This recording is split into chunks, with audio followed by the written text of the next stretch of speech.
আমাৰ চিচি বগাঁও ওচৰে পাজৰে সকলো অঞ্চলৰ পৰা আহি মানুহ অংশগ্ৰহণ কৰিছে আনকি মৰিধলৰ মানুহ আহি ইয়াত অংশগ্ৰহণ কৰিছে পশ্চিম ধেমাজি মানুহ আহি আমাৰ লগত অংশগ্ৰহণ কৰিছে গতিকে চিচি বগাঁওবাসীয়ে বিচাৰিছে যে খিলঞ্জীয়াৰ হাতত ৰাজনৈতিক অধিকাৰ থাকক অফিচ কাছাৰীসমূহ থাকক আমাৰ খিলঞ্জীয়া হাতৰ পৰা এতিয়া অনা অসমীয়া মানুহৰ হাতত য'ত সন্দেহযুক্ত মানুহ বাস কৰে তেনেকুৱা ঠাইত অফিচ কাছাৰীবোৰ লৈ যাব খুজিছে আৰু আপোনালোকে জানে যে দীৰ্ঘদিন ধৰি আমাৰ সাংসদ প্ৰধান বৰুৱা আৰু বিধায়ক ভূপন পেগুৱে আমাৰ চিচি বগাঁওবাসীক লৈ ষড়যন্ত্ৰ কৰি আহিছে চিচি বগাঁও কোনো উন্নয়ন নাই চিচি বগাঁও যদি ওচৰে পাজৰে ৰাস্তাসমূহ চায় তেতিয়াহ'লে উন্নয়ন নাই চিচি বগাঁও গাই নদীৰ মথাউৰিটো যদি চায়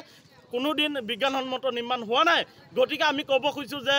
আমাৰ চিচি বগাঁও সামগ্ৰিক উন্নয়নৰ স্বাৰ্থত চিচি বগাঁও উপজিলা মুখ্য কাৰ্যালয়টো লাগে আজি চিচি বগাঁও মানুহে উন্নয়ন বিচাৰিছে আৰু উন্নয়নত বাধা হৈ থিয় দিছে আমাৰ সাংসদ প্ৰধান বৰুৱা আৰু বিধায়ক ভূপন পেগুৱে গতিকে আমি তেখেতলোকক কৈছোঁ যে ষড়যন্ত্ৰকাৰী আৰু ষড়যন্ত্ৰকাৰী হুঁচিয়াৰ আমি আজি চিচি বগাঁওৰ পৰা তেখেতলোকক ক'ব খুজিছোঁ